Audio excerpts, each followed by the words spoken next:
Hey everyone, and welcome to the June Aging Well. We're so glad you're here.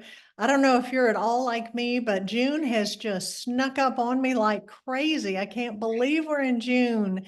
But if you live anywhere near the Winston-Salem area, the weather's gorgeous.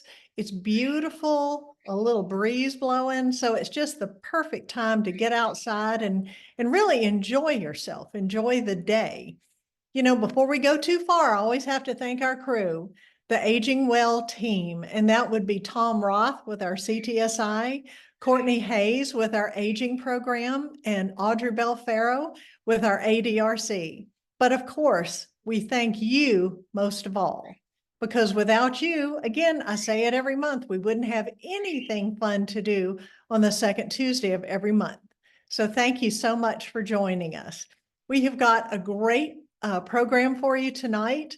I think it's a little bit of everything. And we're going to get started with our cooking segment.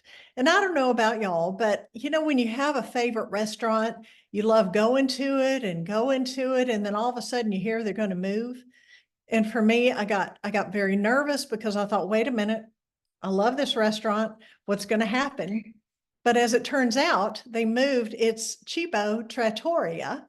They had been on on Trade Street in downtown Winston, and they moved just a few blocks down and now on Liberty Street in this gorgeous new location. So I'm very pleased to say my husband and I have already dined there, and the food is wonderful. The menu has now been expanded, so even more delicious things to choose from. And tonight we have a couple of extra treats. We are going to learn about two dishes from Chef Pedro Collado. He is going to be making, I always look because I want to make sure I get it correct, the black bass pancia, and he's making a pasta dish, pasta aglio e olio. And then in addition, our really special treat is our mixologist, Sarah Phillips, who is going to be showing us how to make their signature spring early summer drink called a basilica. So without further ado, I'm going to turn it over to them and get you ready to go have dinner. Okay, thank you, Day. I'm glad to be part of AgingWell.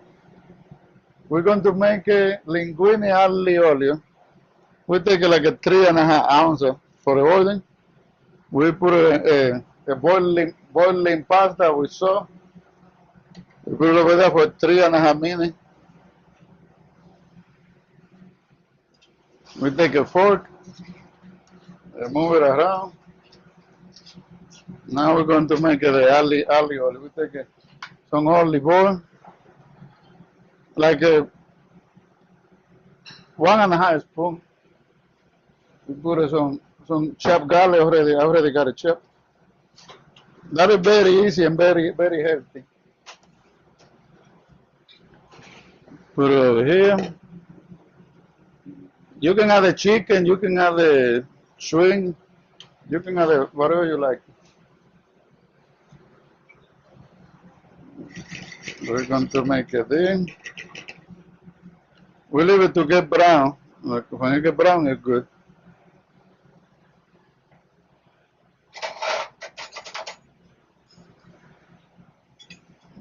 Plate.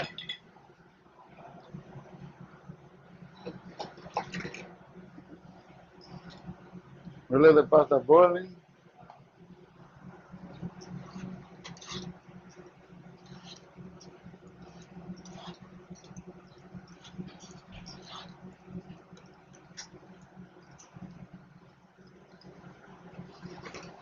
It's very simple. Okay. We're going to make the fish. We're going to make a black bass pancia. We put a little pan with a piece of butter. Then we go over here.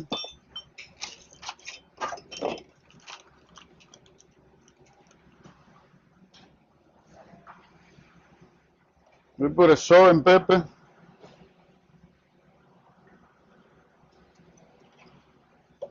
We move it around to the other side. We put a salt and pepper. We put some chopped garlic. We move it around. We put a little bit of Cajun seasoning. If you don't have it, you don't have to.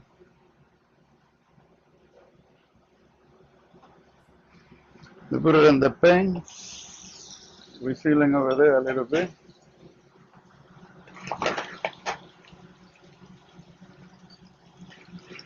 You see the garlic beginning to get brown. When all the garlic get brown, we take it out from the oil.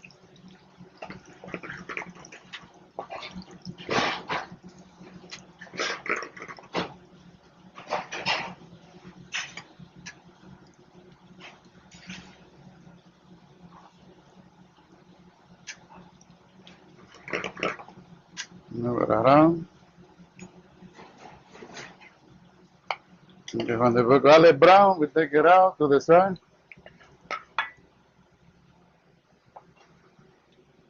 Put a little bit of Italian parsley. We put a black pepper, salt, oregano, red pepper, and a little dry basil. We put a little bit of chicken broth.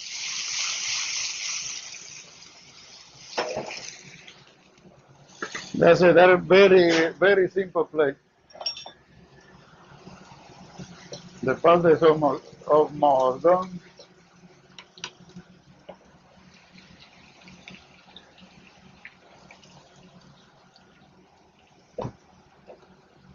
We cook in the black pan. We pan seal the black pan. Okay, we're going to seal it in one side first, and then we turn it around like 2 minutes later, and we seal it on the other side. It's going to get like a brown color. My inside is moist.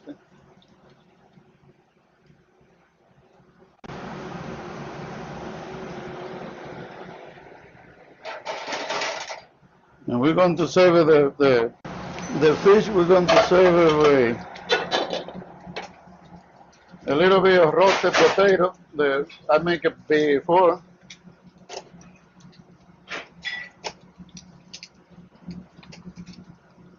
Roasted potato, you can make it with salt and pepper, garlic, and rosemary. We put it in the oven to heat it out a little bit.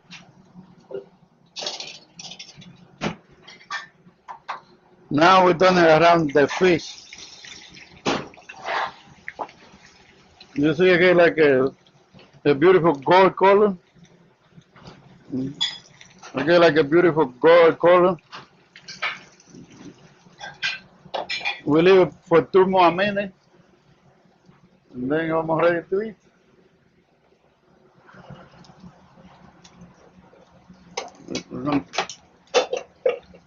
We're going to do some green beans.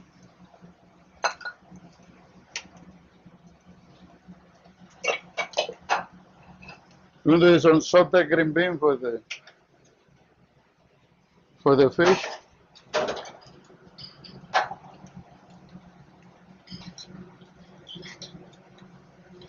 Okay, when the pasta get in the batter together like that, it's done. That's it. We take it out of the pasta. We got a colony. We put it back and we put the pasta back in the pan. We saute a little bit with the olive oil and chicken broth and the oregano.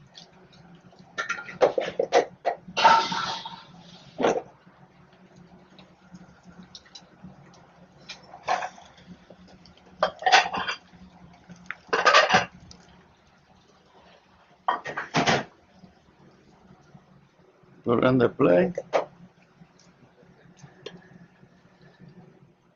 We added the garlic that we fry in the olive oil,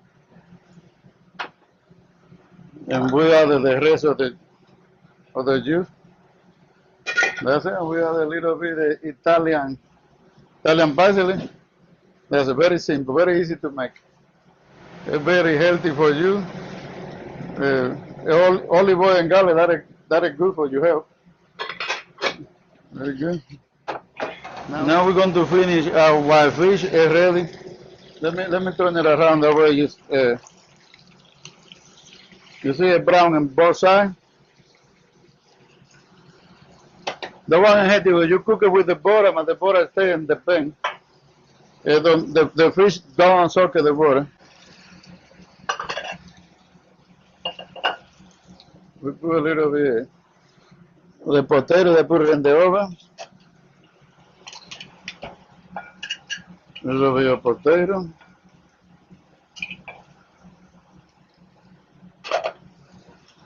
We put a little bit of green bean.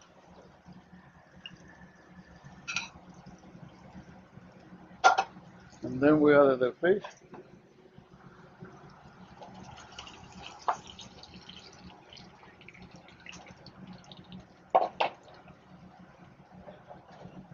You see how beautiful and dry and juicy?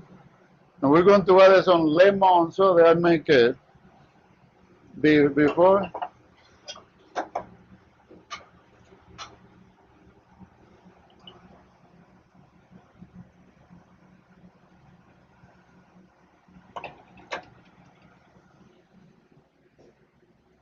And like I said, that's very healthy for you. If you don't want to make it out by yourself, I'm here for making for you. I'm making for you. You don't have to sweat. I sweat for you. Hey, AgingWell. I wanted to show you some fun stuff up here. I know y'all got to see Pedro cook the good stuff, but definitely need to know our new fresh cocktail for the summer. This is the Basilica, and of course we use all fresh things here. We're going to first add the Grey Goose at about 2 ounces, and then St. Germain's, and then syrup. This is basil syrup, also make homemade, easy to do, and just a touch of lime, and then I like a little fresh as well. All right, and now we're gonna shake. I want a little ice. All right, so now we just shake, and then we have Basilica,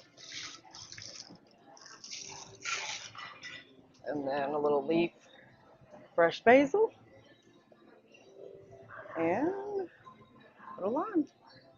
All right, and there you have it, your Basilica. I wanted to let y'all know how to make basil syrup. It's real easy at home. You just take a container, maybe we use one about this size, fill it half with regular sugar and half with leaves you're just going to pick off like this.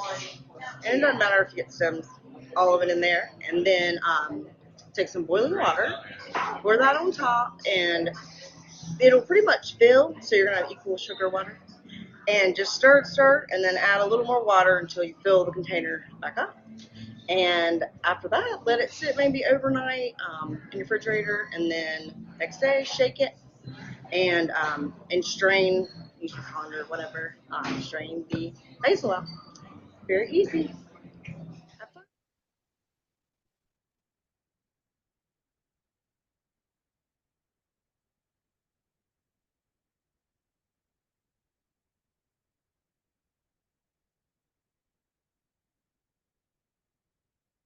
Again, it was such a treat, and it never always happens, but sometimes you get lucky and the chef will invite you to partake of whatever they've made for that evening. And Courtney Hayes and I were together shooting the cooking segment, and we got to enjoy some taste of dinner as well as tasting the delicious Basilica cocktail. So I highly recommend going to Cibo Trattoria and trying both of those, and let them know you heard it on Aging Well, because it always feels good to let the folks that have volunteered their time and contributed to this program, let them know that we're supporting them. So anyway, it was a fun night, fun day. And I don't know about y'all, but it just always makes me crazy when I see these chefs using just that loose towel for a pot holder. but they all do it. So I guess they know what they're doing, but I can promise you, I would not be doing that, or would I let Dawn do it in our home kitchen? But anyway, it was fun and delicious, and the people there are just wonderful, very welcoming.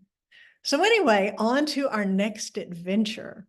So, I still feel like being a relatively new still transplant to this area, it's fun for me to explore new points of interest, new things that we all can explore that are outdoors. And when the weather's perfect, it's just, there's no excuse to get outside and have fun. And this was exactly what we did over at the Bicentennial Gardens. So the official name is the Tanger Family Bicentennial Gardens in Greensboro. And we were so fortunate to have Lee Britt, who is a lifelong volunteer with Greensboro Beautiful, take us on this gorgeous walking tour of the gardens. And the best part is it's mostly flat, it's paved, and there are lots of just beautiful shady benches that we can just all take our time as we're wandering through these beautiful areas and just have fun. So without further ado, I'm going to turn it over to Lee and let her take you on a tour. Hi, Deb. I'm Lee Britt. I'm a volunteer with Greensboro Beautiful. This is a 501(c) organization, and we affiliate and do all projects with Greensboro City, especially the Parks and Recreation Department. So our organization has helped to build 4 gardens in Greensboro, 4 public gardens, which is rather unusual. Usually cities have about 1 public garden. Ours are open and free to the public. They're all quite different. They each have their own flavor, if you will. So I have served, currently I'm serving as public gardens volunteer, and I serve on the committee. I have chaired that, and I've chaired the board of directors as well. But we have lots and lots of volunteers. Especially, that's what our organization does. And we love working with people who have retired, for instance, and now who have lots and lots of time. They all have various levels and areas of expertise, and we almost always can use that in some way. For instance, we have landscape architects that volunteer their time. We have horticulturalists who volunteer their time, lots of that sort of thing. And we have people who just like to play in the dirt, and we have people who like to market, as in marketing committee, and we have those kinds of skills as well. And lick an envelope for mailing, that can happen as well. So lots and lots of volunteers, and it can help to network you with other people as well. This garden is Tanger Family Bicentennial Garden on Hobbs Road in Greensboro. It originated in 1976 as part of the national emphasis on bicentennial. It was really a mud field. There was nothing here but red mud. So we have come a long way from that, with lots of city staff, with lots of volunteers, and also some paid expertise as well. So we did the first phase in 1976, and then 20 years later, there was quite a bit of emphasis on additions and parking and that sort of thing to make the garden more viable and functional. And now it is busy every single day. We've just completed an annual garden event last Saturday, and that was something based on World Promenade. It used to be Parisian Promenade. This year we expanded. We expanded it to the world. We had world type food, lots and lots of entertainment from other cultures, that sort of thing, including a doggy parade. So we had a really good turnout for that. And again, we had volunteers and staff cooperating together. So that is one of the things that this garden is known for, that particular event. It's always the first Sunday in June and well attended. So let's go see the garden. I think you'll like it. I'm standing in front of the wedding gazebo, which was actually designed by one of our volunteers. In the background, you can see that there are a number of plantings that are white, lots of greenery here, hostas, that sort of thing. All a wonderful background for weddings, and if you are interested in that site, of course, you go through Parks and Rec to reserve that. But it's a beautiful place to walk, to sit. Recently at our event, we actually had lots of music groups in the gazebo, and that was a perfect setting. I'm sitting on an area that was recently renovated. A storm hit a spot here, and the staff has worked really hard to redo it. But the benches in this garden, and all our gardens actually, are special because most of them are donor sponsored by a family, a person, in memory of someone, in honor of someone, and we have lots and lots of places to sit and enjoy. The birds are wonderful. We have large mature trees, so we are always listening to bird calls. We have flowers to see. There's a creek nearby. It's really a place to let your blood pressure come down in the very nicest way. I'm standing in front of the Tanger family bridge here, and this is a beautiful bridge done with local stone. The Tanger family contributed a large amount of money to our garden, and consequently we felt it extremely appropriate to name the garden for the family. It's a jewel, and they're jewels. We've enjoyed that relationship. I'm standing in the Lillian Livingston Daylily Garden. Lillian was a great volunteer and chair of our board at one point. This is a lovely garden that is curated by a local daylily society.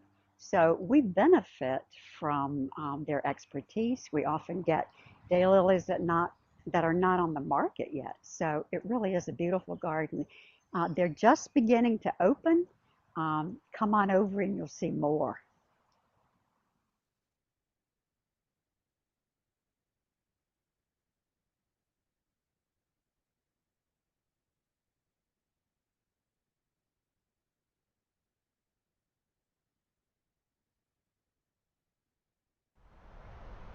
This is the rock garden, and it actually has come of age recently, 10 years old now. A volunteer, Jeanette Wyndham, with lots of design experience, put it all together. She based it on her hiking fun that she had done in the mountains. And she was very clever in terms of rock placement, and dwarf conifers make up most of this area, and placing all of that in the right place, moving it around again, and seeing how all of that came together was magnificent, and still is. I think the public likes this spot especially. The rock wall is especially nice.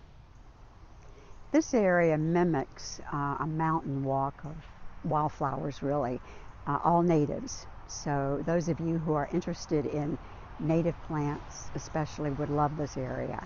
And in the background you can see that the staff has put in the most beautiful walkway of hostas, large and small, big leaf, little leaf. It's lovely. Talk about relaxing. I'm sitting in a swing that is wonderful. And actually this entire area is wonderful and beautiful. It's all of these pavers that are here are in memory of a child who left us too soon. It's a very special area. It's very shady, very cool, and it's quiet. Families come here to remember. Our garden is filled with beautiful statues, really. Most of them are done by local artisans. This one is one about soaring, free to soar, and you can look at it and know why it's titled that. It's lovely. Our garden is situated on 7.5 acres. And part of that is this water wheel behind me, which um, symbolizes a water wheel that you might have seen in the 1700s. This is a site that was where David Caldwell, the educator, started a school. And a volunteer actually helped with the design of this waterfall and helped to execute its construction. So again, we love volunteers. We'd love to have you as a volunteer. But as you look to my left and right, you'll see that we do have a pond, a water area, and we have planted lots of water plants therein. So again, an opportunity to learn about what's appropriate. I'm standing in front of a lovely golden Elysium plant to my left. But I'm also in front of the Camellia and Shade Garden.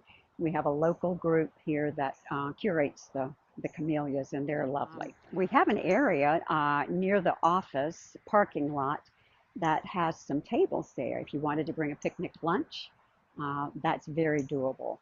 It's also near the David Caldwell Center, which showcases that history or historical part of our garden.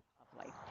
Um, you know, the whole garden is beautiful, and you've seen just a few snippets of it today, and we invite you to come over and take a good long walk.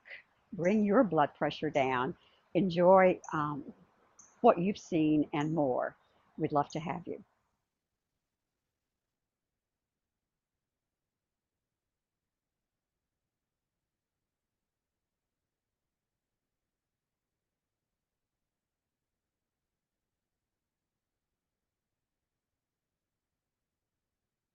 You know, it really is so much fun to discover these places that, and by the way, are totally free of charge. So they're pet friendly, you can have a picnic, and it doesn't cost 1 penny to visit. But it just really is delightful and such a short drive from Winston. And for our Greensboro viewers, it's right in your backyard. So we invite you just to take advantage of these and all the other wonderful, wonderful parks and gardens that we have in our area. We are so fortunate indeed to have this type of benefit for us, that someone, you know, was visionary enough to know how important these would be, both when they were created and going forward in the future for our children and grandchildren. So anyway, I am just tickled to death now to introduce to you our educational speaker for the night. I think this is a topic that we can all get around. I'm looking at it to make sure I say it perfectly. Active body, active brain, the effects of physical activity on brain health. And it's being presented by Dr. Kirk Erickson. And I am going to totally read this because I want to get it correct. He is the director of the Translational Neuroscience, Mardian J. Blair Endowed Chair of Neuroscience and the Senior Investigator at AdventHealth Research Institute. So without further ado, it's my pleasure to introduce Dr. Erickson, and please be thinking of any questions you might have for him. Put them in the Q&A section at the bottom of the screen. I mean, this is one of those opportunities you get to ask the expert any questions you might have. So Dr. Erickson, I'm turning it over to you. Great, thank you so much. It's really, really wonderful to be here today. And I really enjoyed the previous presentations. Let me pull up my slides here.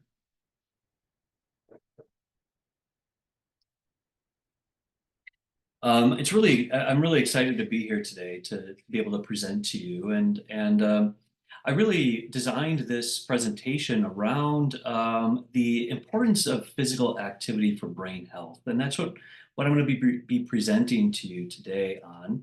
And I'm going to be presenting not only what we know, but a lot of what we don't know yet. This is where science is actually quite exciting, because we have some hints of some things that are going on, but we need more science to tell us more definitively how physical activity is working on the brain.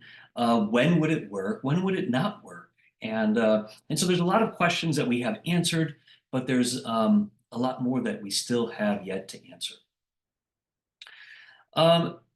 The notion that physical activity is beneficial for the brain and mind, it goes back all the way to at least the ancient Greeks.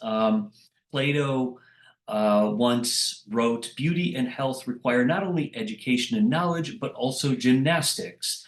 The ancient Greeks were very involved and really thoughtful in terms of balancing mind and body and making sure that an active mind was balanced with gymnastics and exercise and engagement and movement. There's other people, of course, that have had less of an optimistic and positive view of remaining physically active.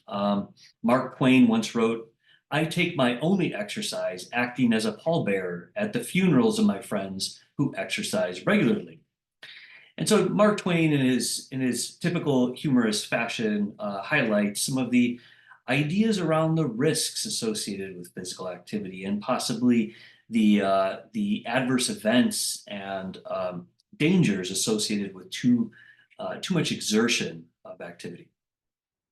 But that being said, we now have a wealth of scientific data, no longer just philosophical information or perspectives and quotes to base our ideas on. We have a mountain of scientific data demonstrating that exercise positively affects brain health.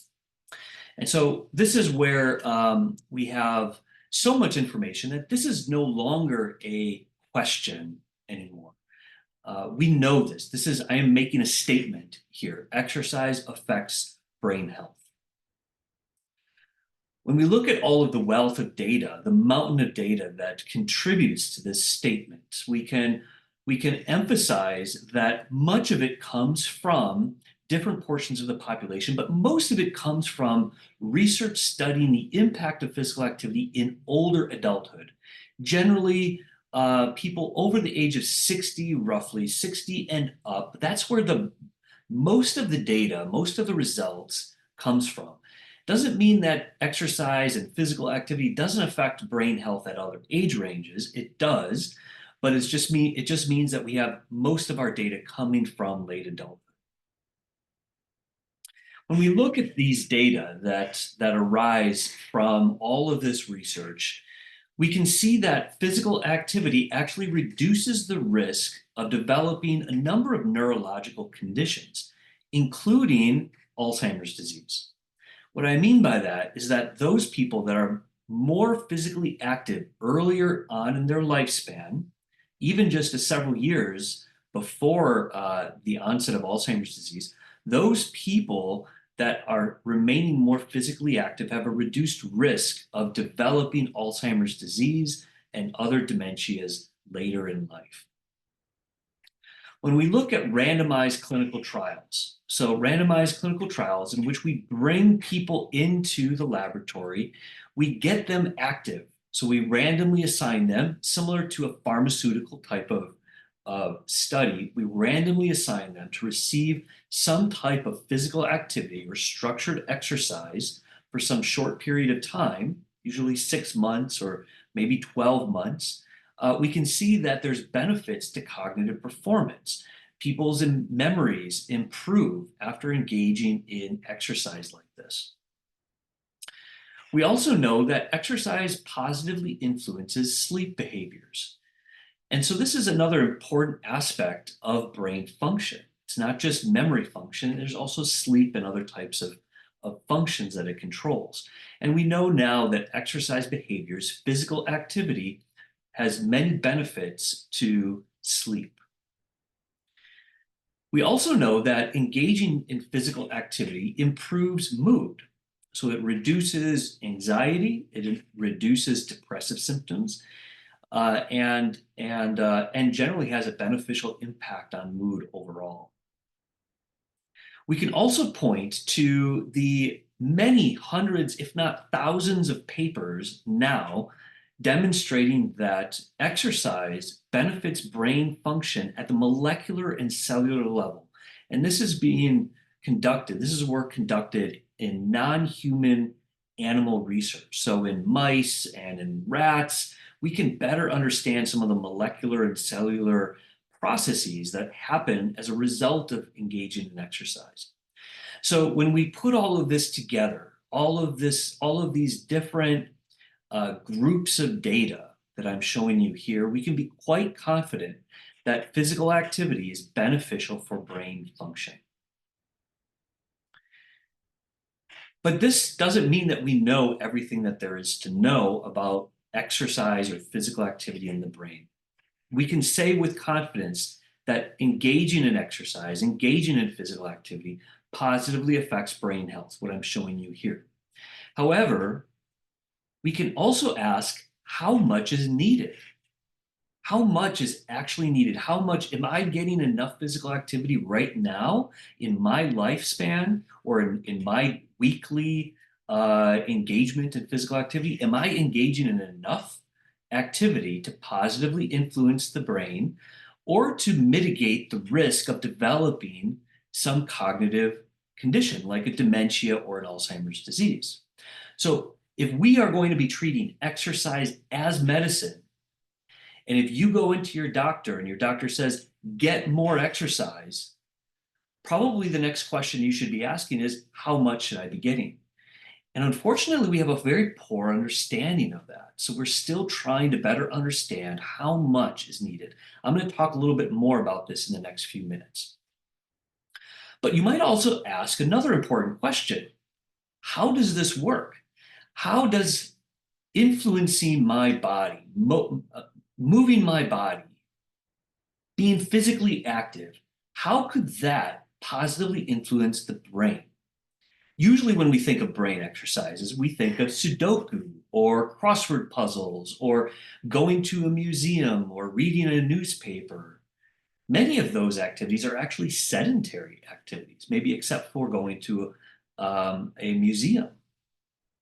So how does this work? How does physical activity positively influence the brain, and how do we balance that with sedentary activities like playing crossword puzzles or playing Sudoku or other types of intellectually stimulating activities, reading a good book, for an example? We still have a lot to learn about exactly how this works. And really, when we think about the question of how does this work, we want to better understand the underlying reasons for the medicine. Again, coming back, if exercise is medicine, we need to better understand how that medicine is actually working. The other really important question that arises from all of this work is, does it work for everyone? This is a really important question. Are there time frames in your life where exercise might be more beneficial for brain health than at other times?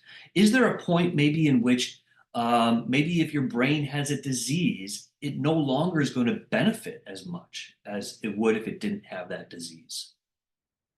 Maybe there's different time periods of your lifespan. Maybe it works better in childhood and puts you on a different trajectory of brain health throughout your lifespan.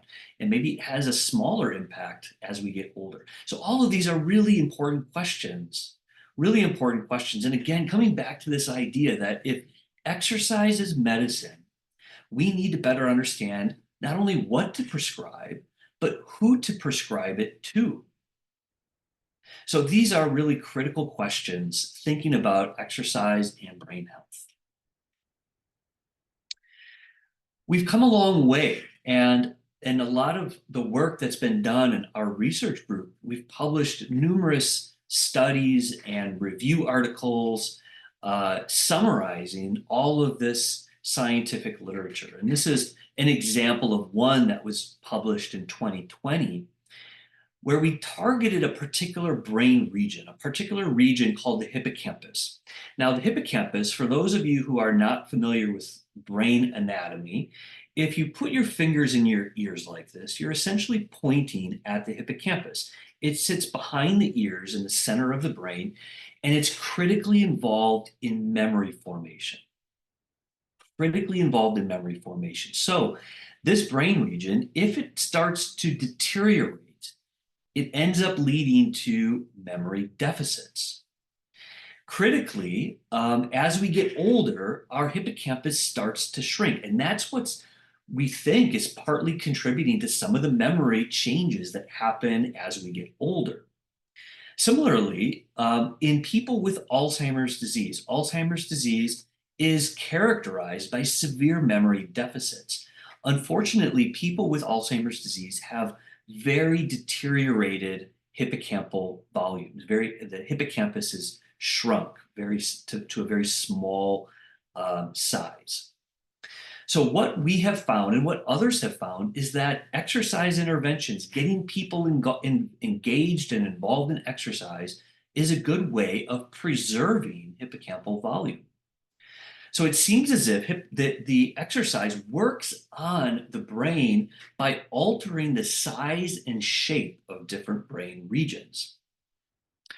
We've also been showing that getting people involved in exercise has an impact on memory function. So what we're putting together here is exercise works on the brain by altering its shape and function, and this has an impact on memory performance. So we're putting this together, and again, this comes back to being able to describe the mechanisms, the ways in which exercise actually is influencing brain health outcomes. So when we think about mechanisms, we can think about exactly how exercise is influencing memory performance and cognitive performance through numerous pathways. One of the beauties of physical activity is that it's not influencing just a single pathway.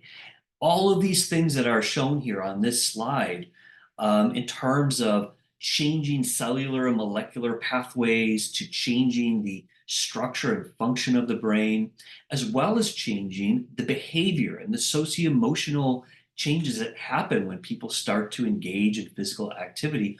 All of these things are contributing in different ways to improving memory performance, memory function.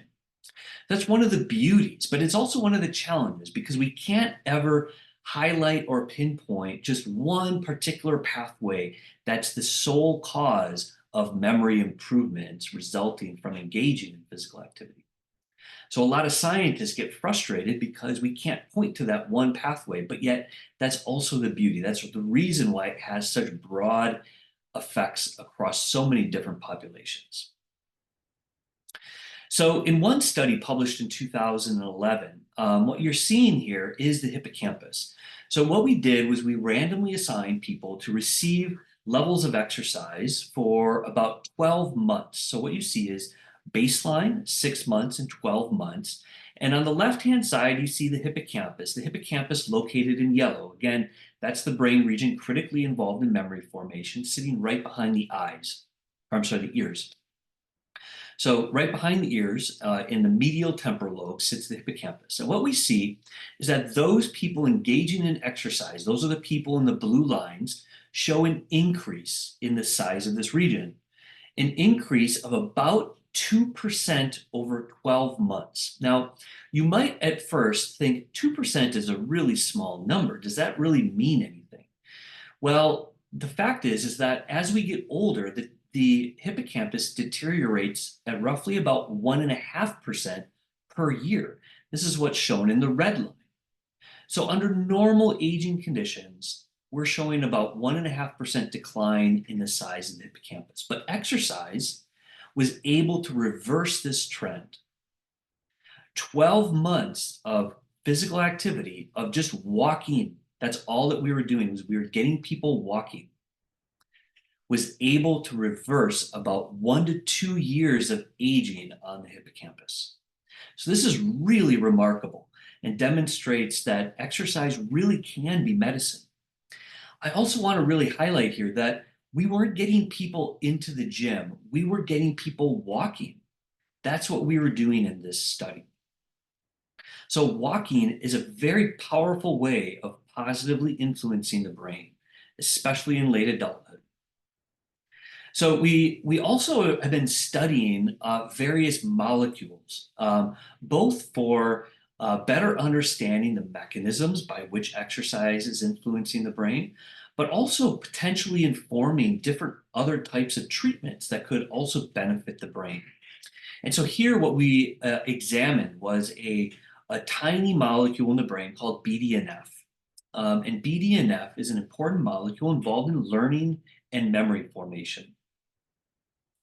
What we found was that when we get people physically active for about 12 months, we see changes in the hippocampus, but we also see changes in the levels of this molecule.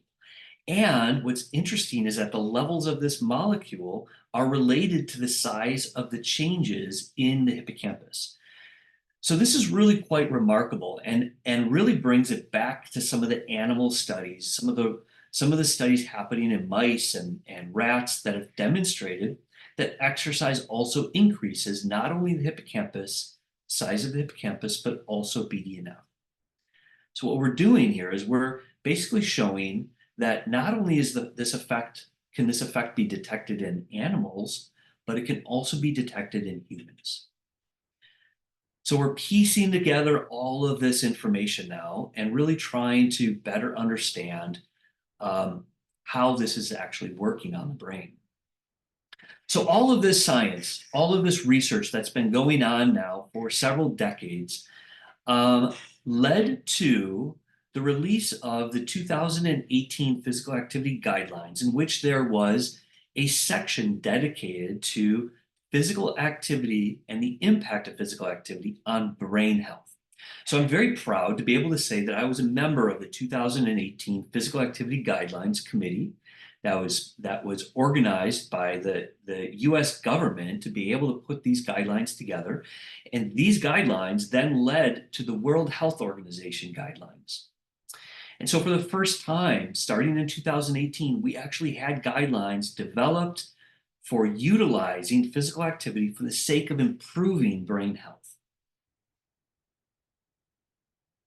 And this was published and this was reported in 2019 by our group, published by the American College of Sports Medicine in this paper that you're seeing here. So as I mentioned right at the beginning, we know that there's some people that really benefit from engaging in physical activity.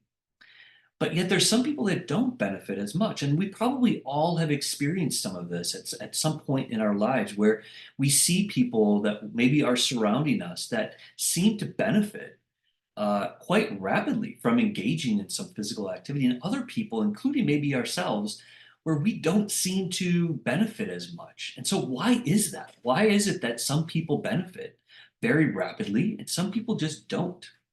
And so we have times in which we are really enjoying it, sometimes where we get really frustrated when we're not really seeing the benefits that we thought or that we think we should be seeing. And answering this question is really important for the sake of thinking about exercise as medicine, because without this information on response heterogeneity, that's what we call this. Some people respond and other people don't. Without information on response heterogeneity, we could be targeting the wrong population with the least effective approach for the weakest effects at the most inopportune times. So we need to understand why some people benefit in some time frames versus others. Maybe you're a morning person, maybe you're an evening person, maybe you benefit during midlife and not in late adulthood. Maybe you benefit in late adulthood when you really didn't see much in midlife. So all of these questions really need to be asked and answered.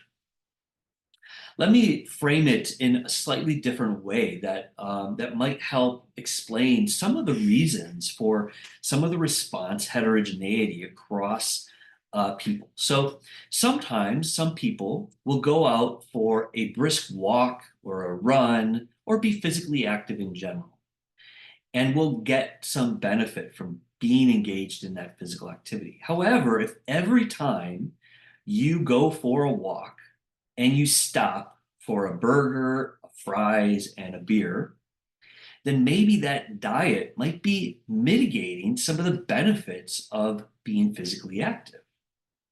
In contrast, if you go and you be physically active, you're physically active, and you combine that physical activity with an intellectually stimulating environment, maybe that intellectually stimulating environment will actually augment the benefits of being physically active on the brain.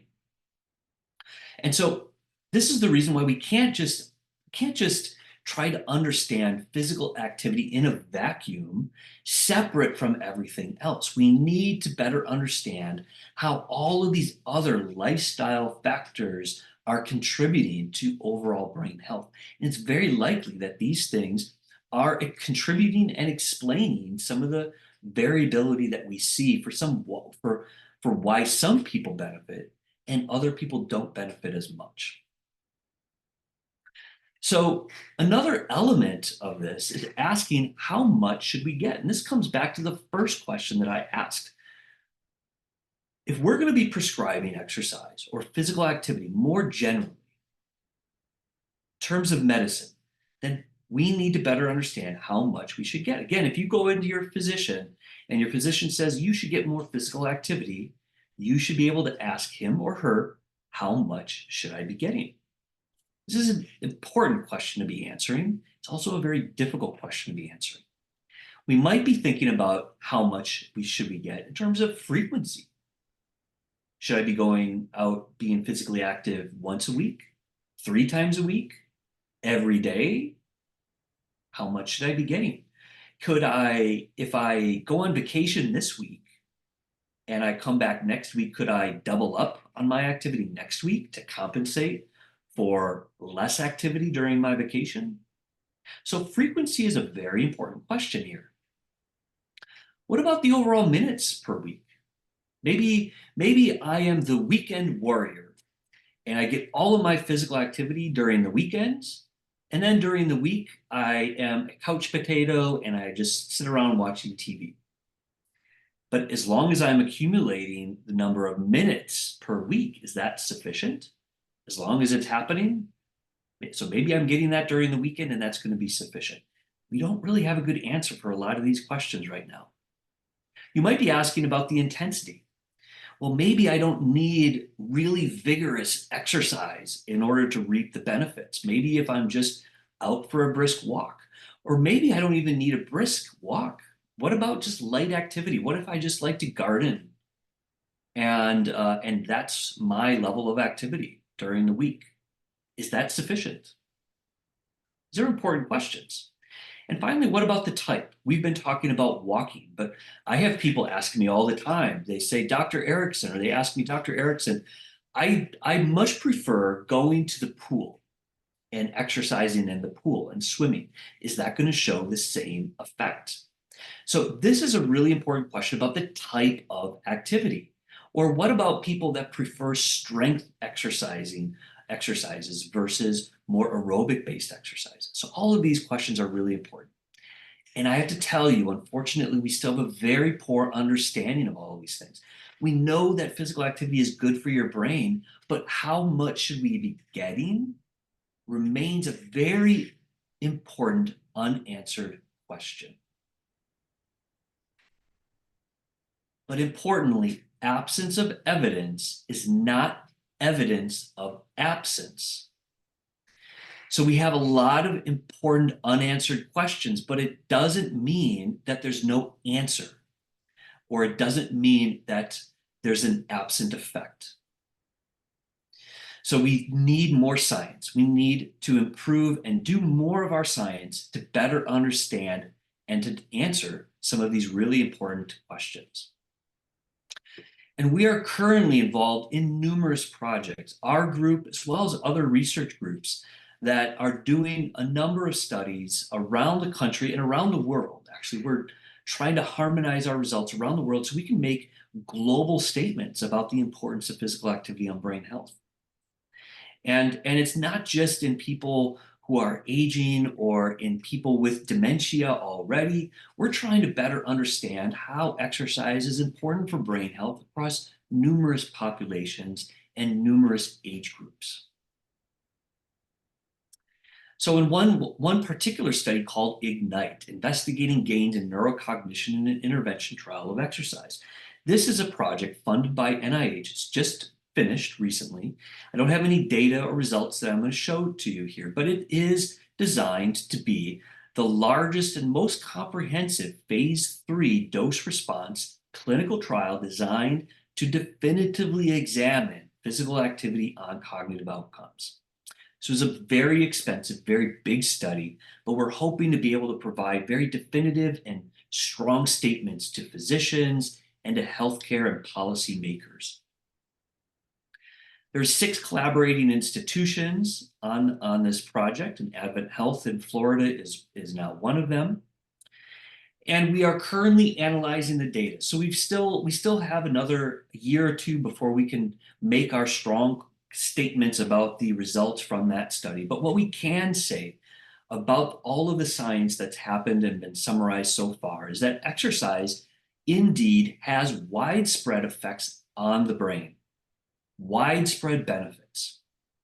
We still have a very poor understanding of the mechanisms by which exercise influences brain health, but we're starting to get answers. And some of the studies and some of the research that I showed you on how exercise influences the size of brain regions, how exercise influences different molecular pathways in the brain that benefit learning and memory.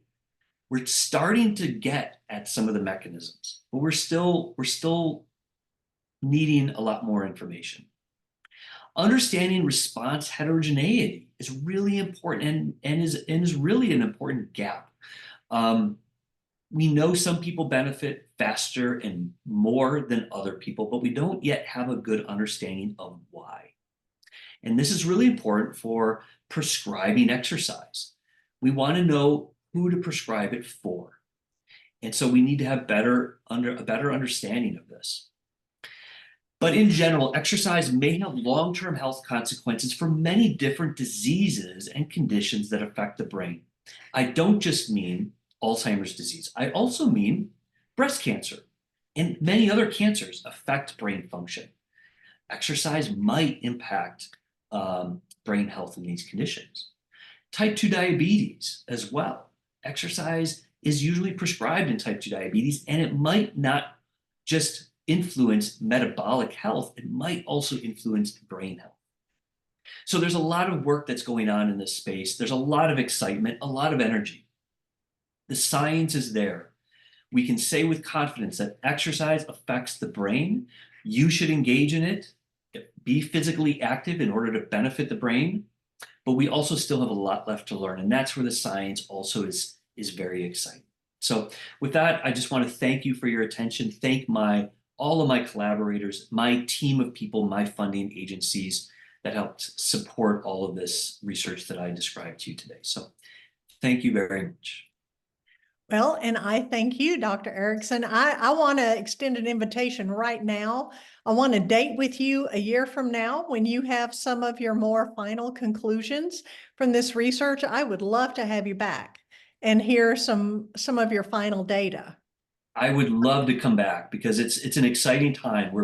We are in the process of publishing some very important results that hopefully in this next year will be fully published and in the news and findable as well. Well, thank you. Again, you have a date with us a year from now with AgingWell. Excellent. So we have already gotten some questions, and man, they are coming in, and I'm grateful for that. So first of all, and you touched on this, but is weightlifting good for brain health? Yes, most of this research started out with walking, with more aerobic exercise, but there's been a number of studies now demonstrating that strength training, resistance types of training are quite beneficial for the brain as well. And so probably the best scenario is going to be a combination of both. Be aerobically active as well as focus on strength training and resistance training. Now, interestingly, the mechanisms by which strength training affects the brain might be different than aerobic training. We're still trying to better understand that. Also, in strength training and resistance training, there's a lot more work to do. We're a little bit further behind in that area, but I think we can say with confidence that there's beneficial effects. And one thing I noticed from some of the images you had up there were groups of people doing it. And I know that being social is also good for our brain health.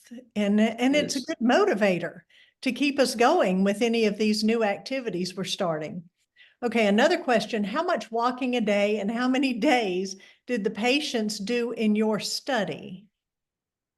That's a very good question because that's where we can start to learn how much might be needed, right? So if we get people who don't achieve the amount that we've asked them to, and they show weaker effects, then we have a better sense of where they benefit, how much is needed. We also kind of coming back to that question, is that we also don't think that the benefits just continuously accumulate. They can't. Our brains can't just continuously get better with more and more exercise. So there's a place where we plateau. And so we want to hit that point where we hit that plateau and we can say, you've hit this point, your brain is going to be good, and it's going to be just as good now compared to if you double the amount of exercise that you're getting. There's not going to be much of a change. And so we need to better understand these things. Now, in our study, we typically are targeting right around the current physical activity guidelines recommendations. So we're typically targeting right around 150 minutes per week of moderate intensity exercise. So moderate intensity is like a brisk walk. So you go out for a brisk walk and achieve about 150 minutes per week. You're probably in pretty good shape. Now, what we're also trying to understand is again, those people who achieve more, do they benefit more? Or maybe those people who achieve less benefit the same. So if I could tell you, you only need 100 minutes per week to achieve this, then that's an important statement. And that's where we're trying to better understand the incremental benefits and what's a significant benefit versus something that might not be as important. Okay, our next comment and question. Wonderful talk. Does having consistent exercise 4 to 5 times a week for a long time, and that's clarified as for several years, work, or is it better to challenge ourselves sometimes to have better health results for our memory? So I think that in general, the more physical activity, the longer that you engage in some regular physical activity, the better it's going to be. So if you've been doing this for several years, you are at a good pace for showing cognitive benefits. Now, again, there's no magic bullet here for anything, right?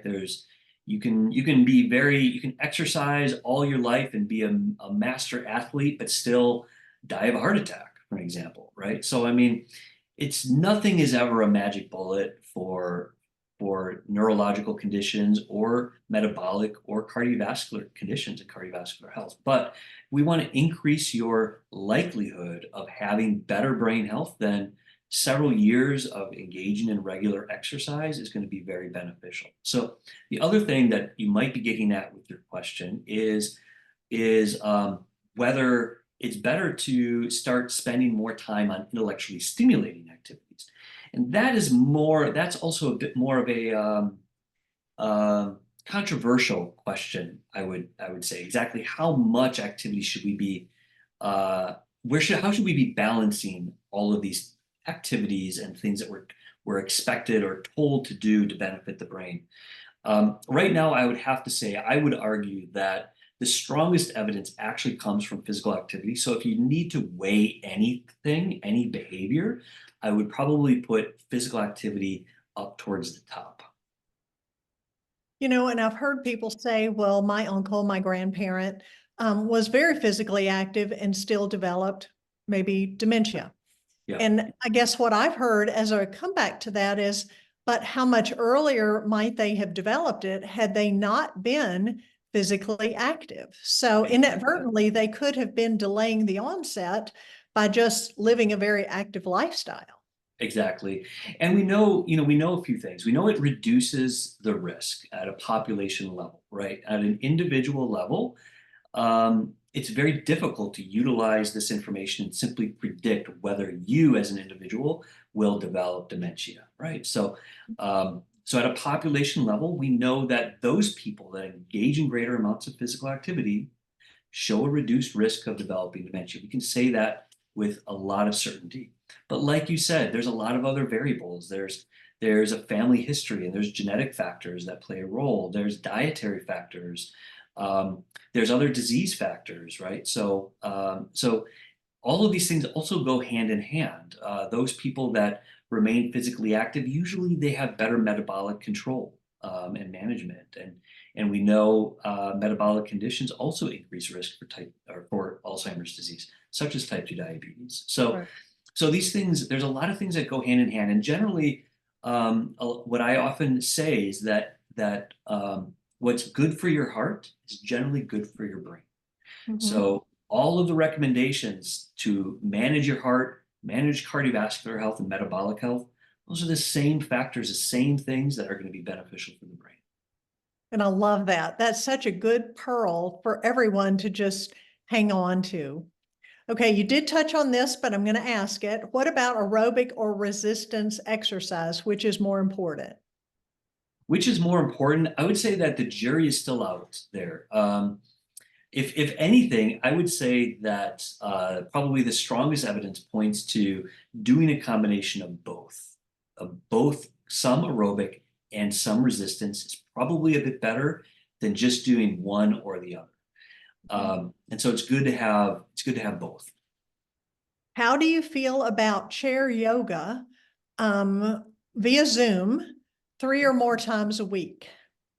You know, chair exercises in general are potentially really important, and there's actually not a lot of studies on them that relate the exercises to brain health outcomes. This is actually a very important area, but I've talked to several groups about doing some studies in this space, in this area. We think the idea is that it's physical activity that engages you at a level where there's significant energy expenditure.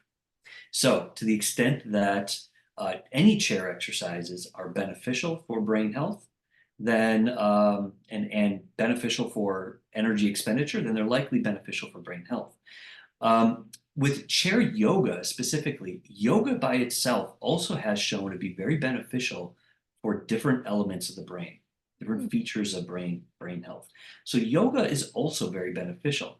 I haven't seen as much in terms of chair yoga itself, but given what we know about both exercise and physical activity and energy expenditure, as well as the benefits of yoga on the brain, I would be inclined to say that there's likely some benefits of chair yoga.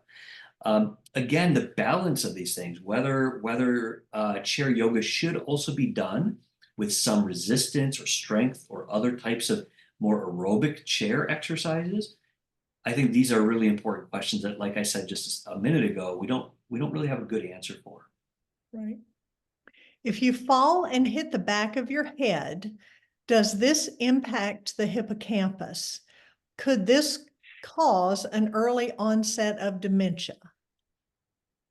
So if you fall and hit the back of your head, it's possible that it could influence the hippocampus, but it's probably more likely to influence other regions of the brain, specifically both the front and the back of the brain. Because if you fall down and hit the back, your brain is going to go this way, right? So now there's cerebral spinal fluid to kind of cushion that, cushion any falls that you might experience. But it is common, especially if you hit your head hard, that there could be some mild concussions or some brain damage.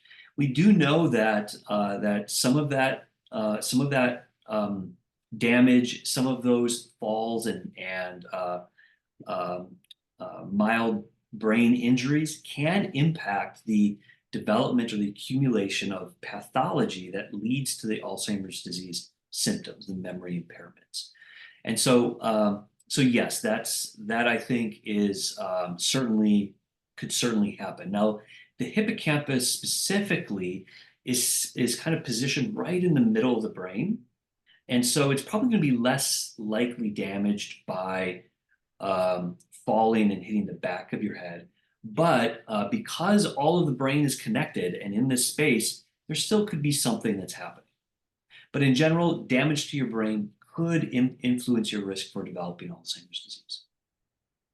Is vigorous exercise better than moderate intensity? Very good question. Coming back to the intensity question, we think that intensity plays an important role. I said during my presentation that we don't really know, and that's true. The jury is still really out. However, I do think after looking and reading and being familiar with all of this literature, all of the scientific literature on this, I think that intensity plays an important role. Now, whether vigorous intensity really adds a lot to the benefits of moderate intensity, it's an important question because usually the amount of vigorous intensity that we engage in is fairly small. And so it's difficult to study from this perspective. And it's also a bit more difficult to maintain for a lot of people. And so for that reason, we know a little bit less about that. But I would probably say this is coming from my just general overview of knowledge of all of this. The higher intensity, generally, the better the benefits you'll see. And it looks like our last question. You mentioned the mechanism of resistance exercise is different than aerobic. Does it affect the volume of hippocampus or BDNF, or is it totally different? So it's a very good question, and there's a lot of speculation about this right now. And I'd have to say right now the field of resistance exercise on the brain is not yet mature enough to provide a really definitive answer on that. I would have to say that in terms of changes in hippocampal volume, we just don't know.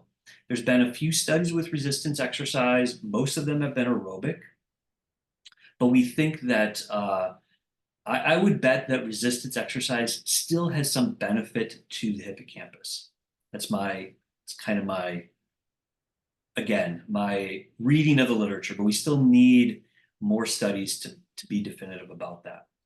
The question about BDNF is a really important question.